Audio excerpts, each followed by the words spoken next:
Actually, I'm just going to use this today. Okay.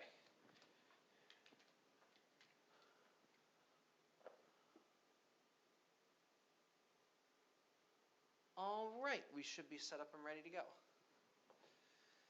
That's good.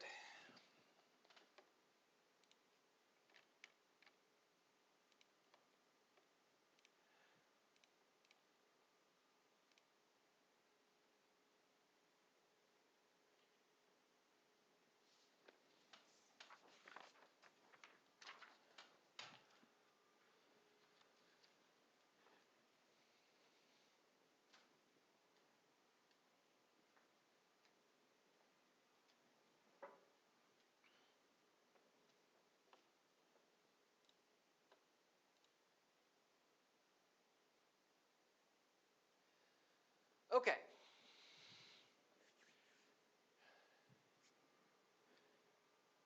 It's been a very busy day today, but we're going to go through a few things here for about 20, 30 minutes.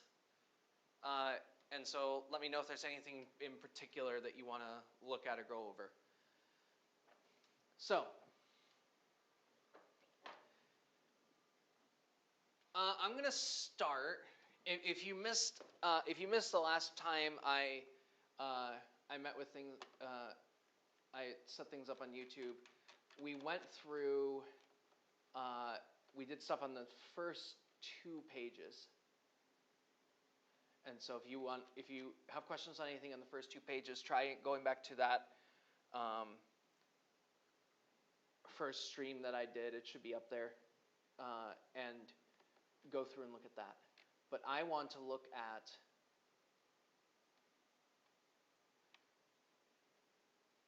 that one. You guys know how to find x and y intercepts. Yes, and we did this one too. We did an example here. That's right. Okay.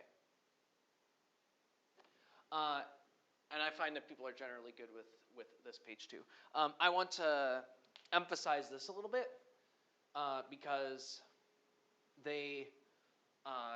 I like using interval notation throughout the year, so I want to make sure that you're comfortable with it and have seen it. And probably if you helped anyone with Algebra 2, because their online assignments also were fans of interval notation. And so next year's group are going to be experts. So interval notation. Interval notation, the reason I like it is because it's quick. It's quick to write. It's easy to read. As opposed to drawing out a graph or having all the less than symbols, we have parentheses. Oh no, the smartboard's not working. That's a problem. Why is it not working? That's because it's going over there. That's why. It's drawing on my laptop monitor instead of drawing on the board.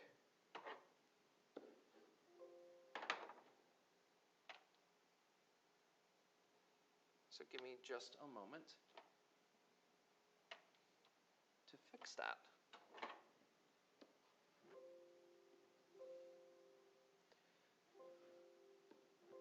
But yes, interval notation is nice because you just have parentheses for an open interval where the number's not included, and closed parentheses when, or a closed bracket when it is included. I was confusing it because sometimes the intervals are called open and closed. Closed if it's included, open if it's not. So you'll see some theorems talk about on an open interval or on a closed interval. Open interval means not including the boundaries. Closed interval means it includes the boundaries. So it would be -2, 4, done. And so on the graph, that would look like this. You would have -2 would be an open circle because it's not included.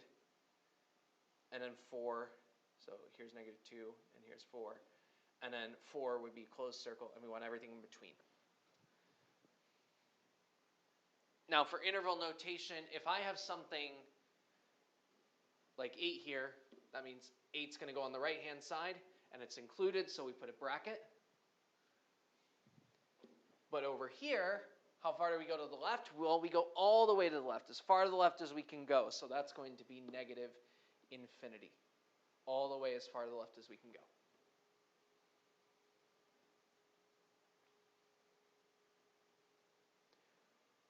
So that's our interval notation. If we go on forever in a direction, then we're going to use our infinity and negative infinity. Infinity is always open. We can't include infinity because infinity is not a number. So parentheses if you don't want it included, brackets if you do want it included. All right. Next.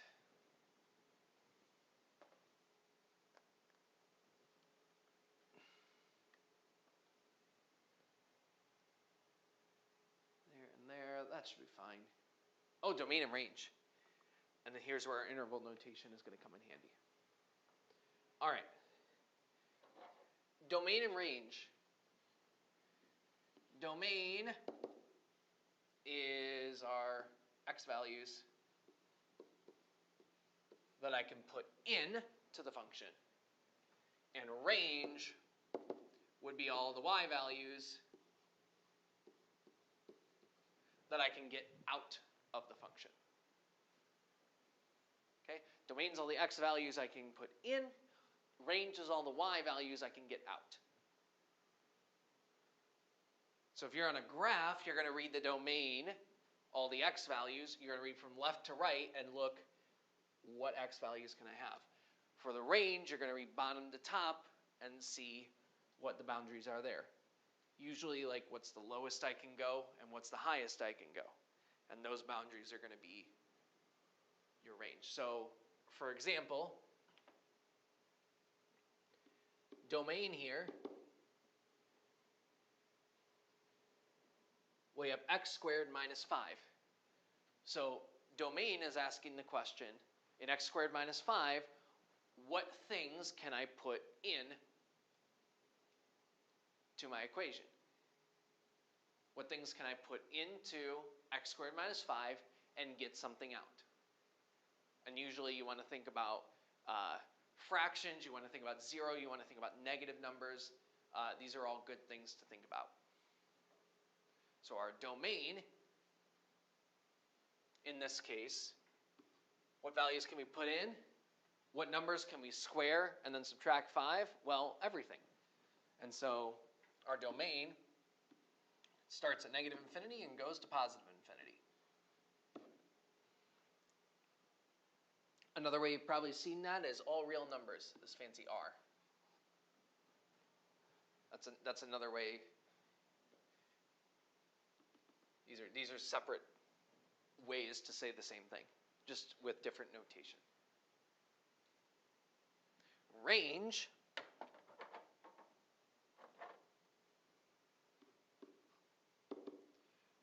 says, okay, I'm putting in all these numbers. What are the numbers I can get out?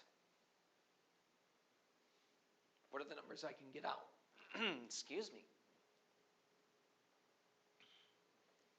Where's my water? There we go. Okay. What are the numbers I can get out? Well, if you know x squared minus 5, you know it's just the graph of x squared moved down 5. So hopefully you know that there is going to be a range restriction because we can't get out because this parabola is going to go down and hit a vertex where it's not going to go lower than that. That's graph-wise. Algebra-wise, well, if I square something, then it's going to be positive. Even if I take a really big number, negative number, really negative number, and square it, it's still going to be positive. And then when I subtract 5, well, that's going to still make it positive. And so I can't really get below a certain threshold. What is that threshold? It's negative 5. Lowest I can get is plug in 0, subtract 5, negative 5. And negative 5 is my vertex. So this is my graph of x squared moved down 5. A lot of what you're going to see in calculus is that the idea of the graph and the algebra are going to connect. And seeing how the graph and the algebra connect is going to be really important and really cool. So we start at -5. We can get -5 out by plugging in 0. So we put a bracket so it's included. How big can it get? Really big. As big as we want, infinity. Parentheses because we can't include infinity because it's not a number.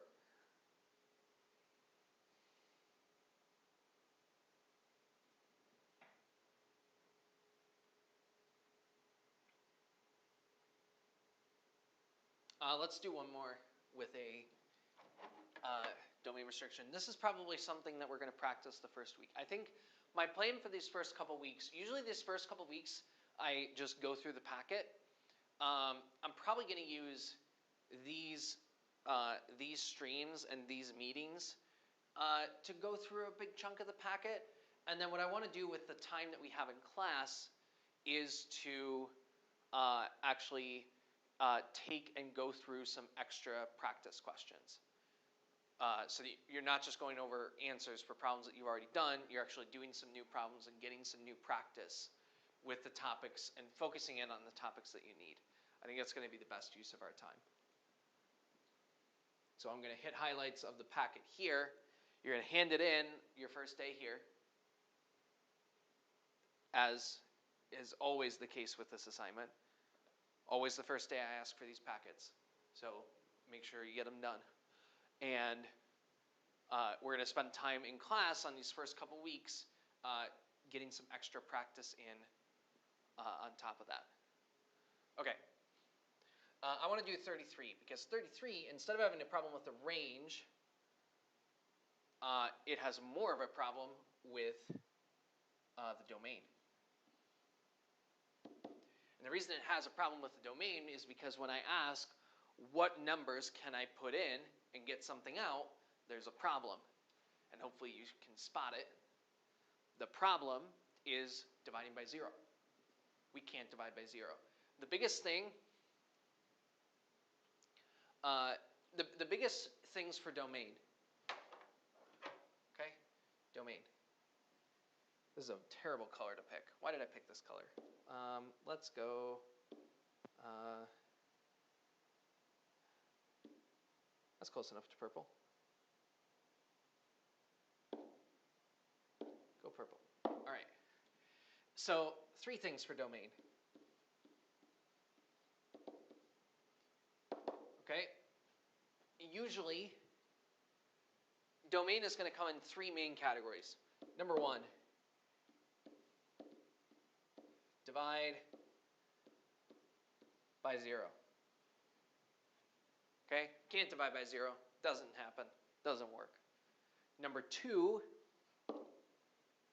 thing number 2 for a domain is going to be square root of a negative number. Hopefully that's showing up okay. Well enough. Square root of a negative number.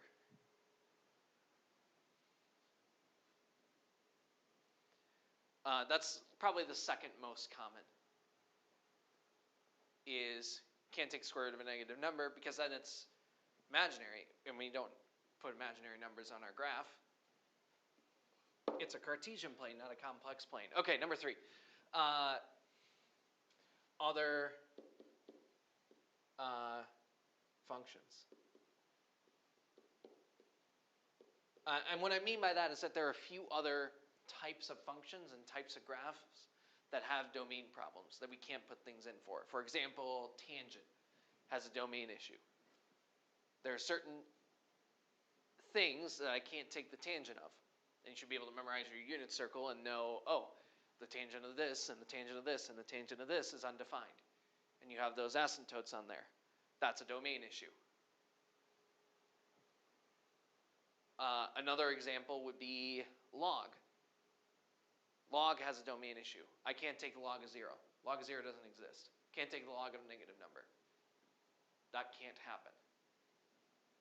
And so those are usually the things you're going to think about. Most common domain thing is divide by 0, and then square roots, and then whatever other functions. Domain here is about dividing by 0. So what can't we put in? What can't we put in? Well, what would make this bottom part 0? Well, x minus 1 is going to be 0 when x is 1. And so not 1. Not 1. I can put that there because 1 factorial is still 1. All right. Not 1. How do I say not 1 in interval notation? Well, when you think in an interval notation, it's most helpful to think from left to right. So from left to right,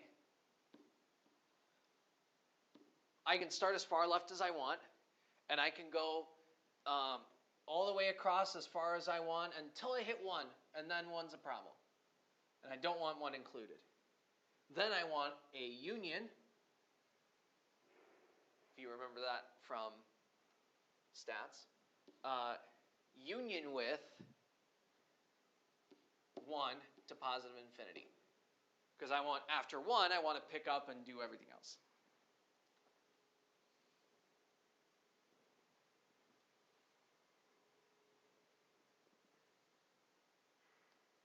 All right. Range is going to look pretty similar, actually. And I'll leave that one for you to think about. It's covered later in the packet, but I want you to kind of think about and consider, where is there a range problem here? What value are we never going to get out of this equation? So I'll leave that one for you to ponder.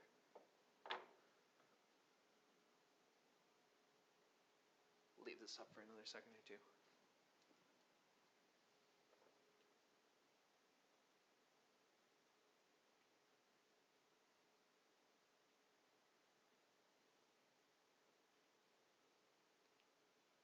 Isaiah, I hope you're doing well out there and still with me.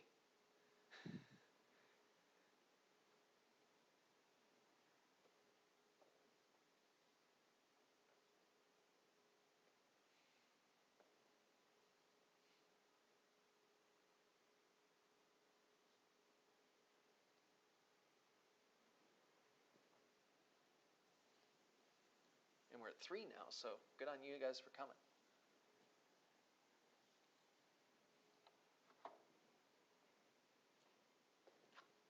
Okay.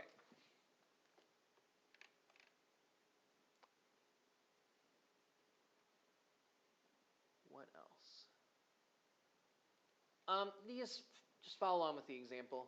I'm not going to stress over these. I will point out point-slope form, though. I will point out point-slope form. Because we're going to use it a lot. Because we're going to come across a group of problems where calculus is a lot about slopes. And so you're going to get a point, and you're going to figure out a slope, and then you're going to be asked to write an equation. And so I just want to go through that very quickly with one or two of these equations. Oh, write an equation of a line passing through the point 2,8. I'm going to do 42. That's the one we're doing, this one. Passing through 2,8 and parallel to the line 5, 6x minus 1. And so if you remember your geometry, and I hope you do, and if you don't, then hopefully this makes sense as to these slopes and how they're related. Parallel lines, two lines are going to be parallel. Well, that means they're never going to touch. And for them to never touch, they have to be along the same trajectory the whole time. So they have the same slope. So my slope of this new line is 5, 6. It's going to be the same slope as the line earlier. What it's going to have different is the y-intercept. It's not going to be minus 1. It's going to be minus or plus something else.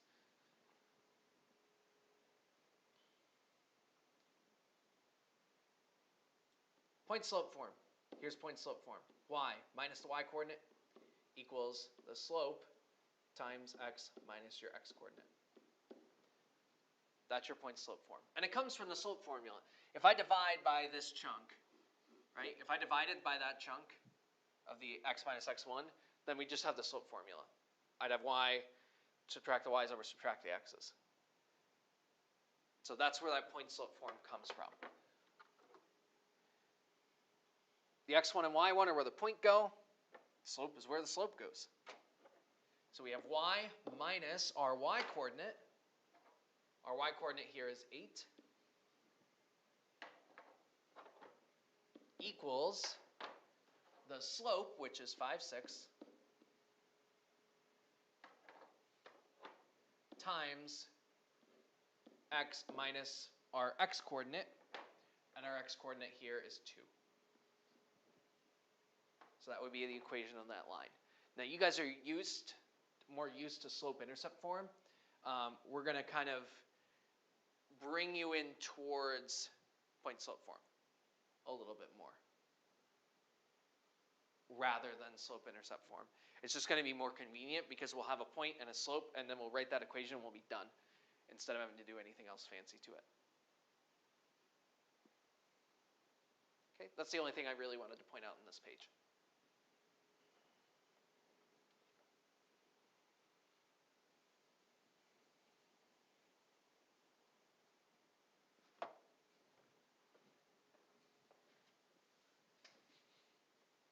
Next page.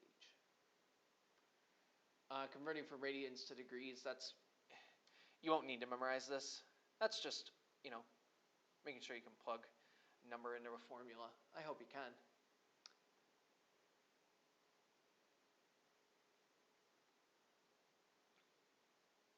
Sketch an angle. Let's make sure we can sketch an angle. This will help give us some visuals. And I want to point out why a sketch might be helpful by talking about sine, cosine, and tangent in relation to this. So we're not just going to do this problem, which hopefully you were able to do, but we're also going to talk about why it's important. All right, 11 pi over 6. 11 pi over 6, remember that we start out in the first quadrant when we track out how far to go. And all the way around for radians is going to be 2 pi. All the way around is going to be 2 pi. And so if we're thinking about 11 pi over 6, is that at pi? Yeah, it's past pi, because that would be 6 pi over 6. Is it a 2 pi? Not quite, because 12 pi over 6 would be 2 pi. And so we're going around, but not quite all the way around. This is about how far we're going. We want to leave a pi over 6 left over. And so the angle is something like that. And usually what we do is we sketch out a little right triangle, because here's a little angle, and it's pi over 6, which means for our 30, 60, 90 triangle, then our pattern would be 1, 2, root 3. Right? Across from the smaller angle would be 1, across from the 60 degree would be root 3, and then across from there would be 2. Now the reason this is good, the reason this helps us, is because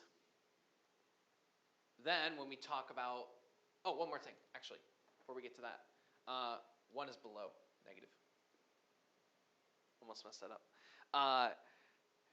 The reason that's good is because if I want to talk about what's the sine of 11 pi over 6, well, that's going to be, remember SOHCAHTOA.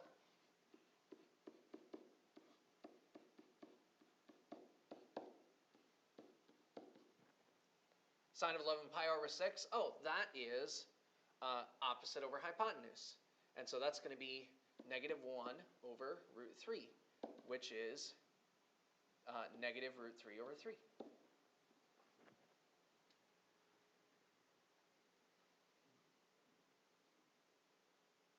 No, it's not. No, it's not. What am I doing? We've been talking about how,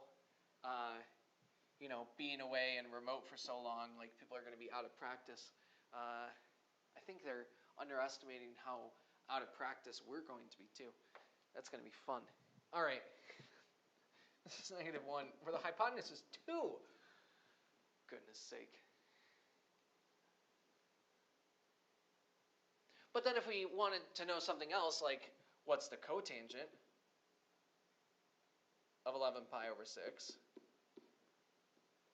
well, then that same triangle is going to tell me that it's not opposite over adjacent. Flip it. It's adjacent over opposite. And so that's going to be square root of 3 over negative 1, so negative root 3. Done. One of the things we're definitely going to do is that I'm going to give you some of these, like what's the sine of 11 pi over 6? What's the cosine of pi over 3? What is the cosecant of 3 pi over 4? I'm just going to give you a bunch of them in a row and just ask you to come up with them off the top to kind of drill them into your head. Because that's something you're going to need to know how to do without a calculator in this class. So I want to make sure you're comfortable with it.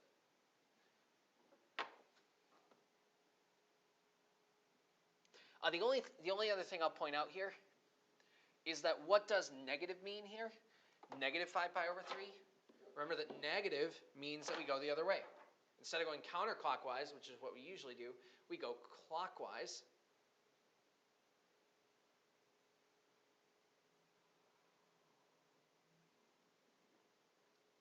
But leave a pi over 3.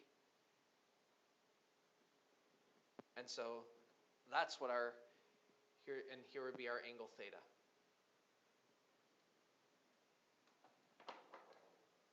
So not quite the full 2 pi around.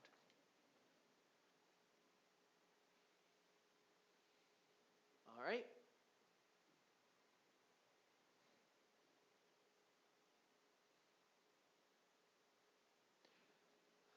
Let's move on. How far do I want to get? Let me see how far and how much I want to do here. We actually talked about this a little bit. Yeah, we did some of these. So with that knowledge of what we just did on part A over here with the 11 pi over 6, see what you can do with these and make sure that you can sketch out those angles.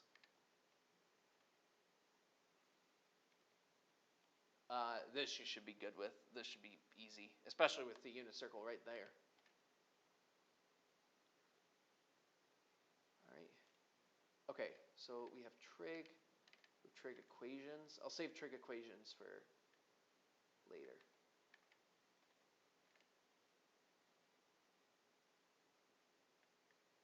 And maybe we'll do that later. By the way, past number 70, if I put number 71 on, if I put the rest of these in the packet, that was a mistake. I said this in my very first email to you guys. This email, or this onwards is limits, and we're going to do that in chapter 1. Don't worry about it. Don't worry about limits yet. There'll be plenty of time to worry about limits over the next couple months. We don't need to worry about it yet. Okay. We've been going a half hour. Yeah, we'll do I think we'll do these, and we'll do, we'll talk a little bit about the graphs, and then we'll go on. Actually, I'll talk about the graphs when we're meeting over Zoom. By the way, we're meeting over Zoom on, if you didn't see, we're meeting on Friday over Zoom, and that time, which is not going to change. If I have a meeting, I'll miss it. Because I I had to delay this, and then I had to dip out of another meeting early for this because schedule keeps changing. When did I say that we were meeting? It was sometime in the afternoon, I remember.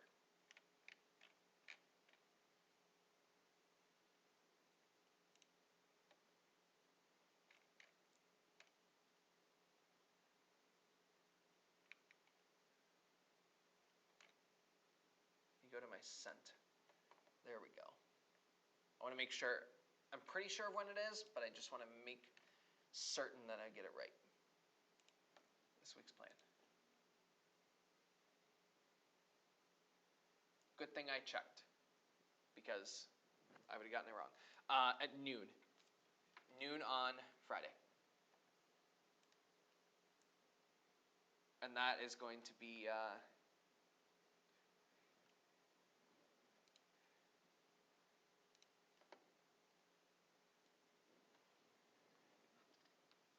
yeah, noon, and that's going to be over Zoom on Friday.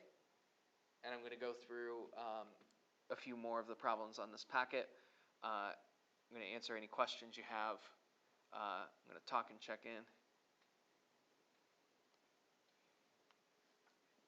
Kaden, you can tell Cameron I say hi.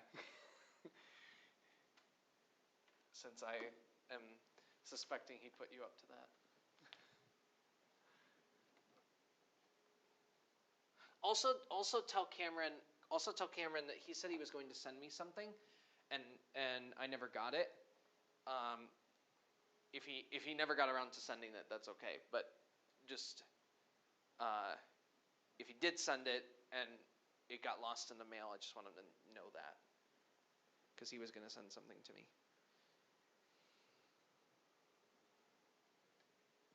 Okay, let's talk about these last ones, and then we'll call it there. I don't want to overwhelm you too much. Plus, I really want to do these together when you guys are there, able to talk back to me and stop me and ask a question. Here we go. Now, here's the nice thing about these. And this is another place where drawing the triangles are going to come in handy. Okay? Give the following without a calculator. And so what you'll have to understand is how these different trig functions work. It's saying, I don't know what the angle is, and I don't have to know what the angle is. It doesn't matter what the angle is. Okay? Because I know that its cosine is 2 over 3. And if I know that its cosine is 2 over 3, well then,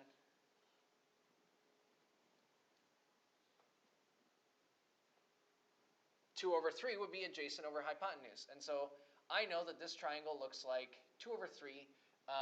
2 is my adjacent. 3 is my hypotenuse.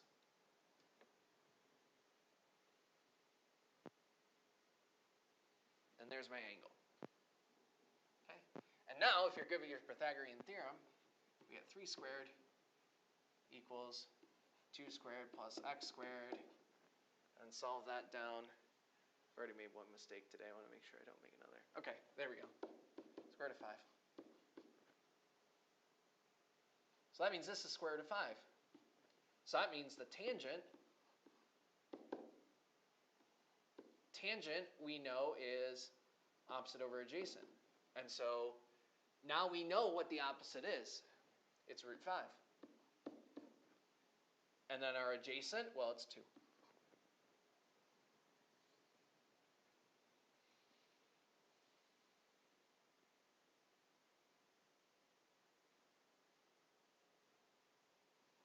So it's making that connection between the trig and what the triangle looks like. I'll do one more just so that you can see. By the way, 66, that shouldn't need any work.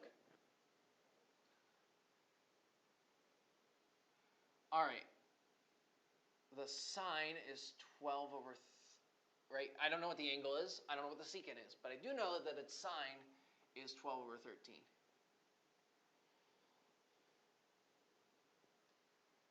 So that means This is opposite over hypotenuse, so that means its opposite is 12 over the hypotenuse is 13.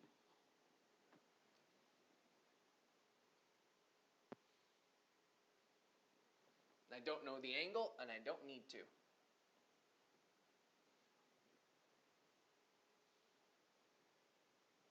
Because now I can go 13 squared equals 12 squared plus x squared. This is a Pythagorean triple.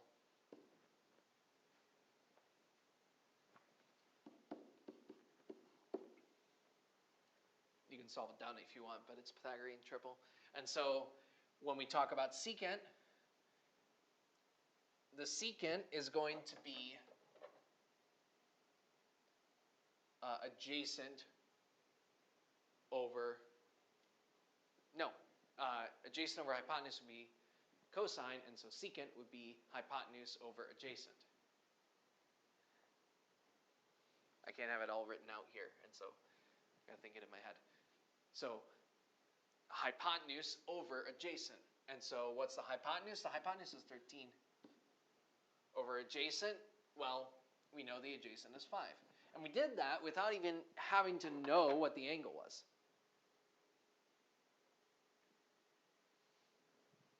Right? So that's the idea, is that you can connect what the inverse sign is with what the triangle looks like and label the sides and figure out what the third one is. That's all you have to do.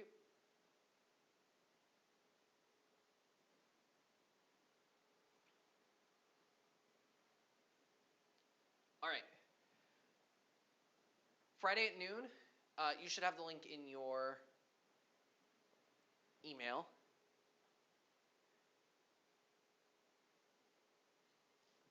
Anyone in Calc that has not been reached out to, that doesn't know about these meetings, it might be good for you to spread the word out and let them know, so that they have, again, I want to say it again, and I've been saying it every meeting. The point of these meetings is not to give you a bunch of extra work and required meetings that you have to go to. It's not my intention. My intention is to, you have an assignment, and I want to give you a little bit of help and guidance on that assignment so that you're not feeling out lost in the woods on it. That's my goal.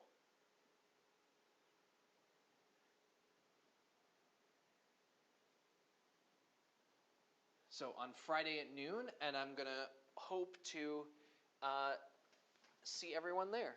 And regardless, I will be seeing you guys very soon. So take care, and I will talk to you soon.